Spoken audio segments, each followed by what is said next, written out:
In federal news, Conservative leader Pierre Poilievre isn't mincing words when it comes to Prime Minister Mark Carney's pre-budget speech. He says the Liberal Party is not doing enough to help young Canadians. Poilievre says the country's affordability crisis is leaving young people way far behind. We'll not find another period in our history when it has been worse to be a young person. I credit him for that. But instead of saying, given that things are so bad, we Liberals are going to reverse course on all of the policies of inflation, of blocking home building, of standing in the way of resource projects. Instead of that, he asked young people to make more sacrifices. This was the sacrifice speech to Canadian youth. And he said it's going to take lots of time to reverse all the damage. CBC's Janice McGregor is following all of this for us from Ottawa, and she tells us Prime Minister Mark Carney has been careful in his pre-budget messaging, trying to balance expectations. But the Conservatives say Canadians have already made enough sacrifices. Make no mistake, when Mark Carney delivered that pre-budget address last night, he did it at a university in front of young people with a message designed to speak to them about how what they were going to lay out in the budget was important, what it was going to do for them.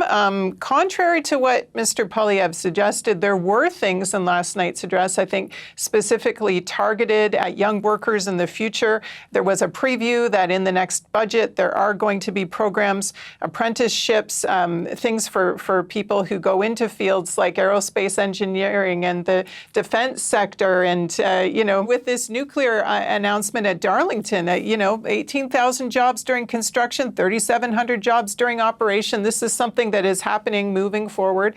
This would be an example of the kind of strategic investment Mark Carney is selling to young people, even as he also explains to them the reality that you have to take those sort of big shots and incur, frankly, that debt that will be on their backs if you want to sort of build big things. Poilievre is right that in the last election, young voters did turn to Conservatives in kind of a really historically kind of interesting and significant way.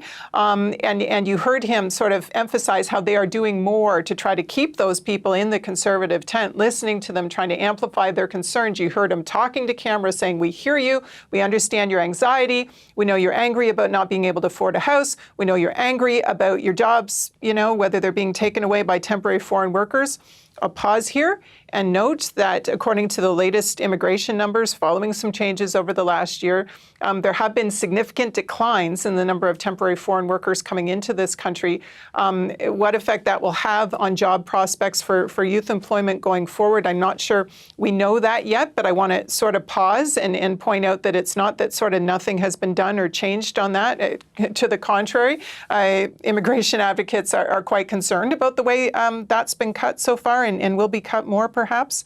But Poilievre's point that the youth have sacrificed enough, that is a political message that is designed to keep young voters in his tent, not wanting to lose them to the Liberals. So although there's no election on, assuming that a budget vote doesn't trigger one, you can see sort of ahead of sort of a leadership review vote, he really, needs to keep this political turf that, frankly, did buoy him and bring him a lot of success in the leadership race and arguably get them where they were in the polls and sort of the seats that they gained and so on. But not wanting to lose that ground now that sort of Carney is doing some new things is important.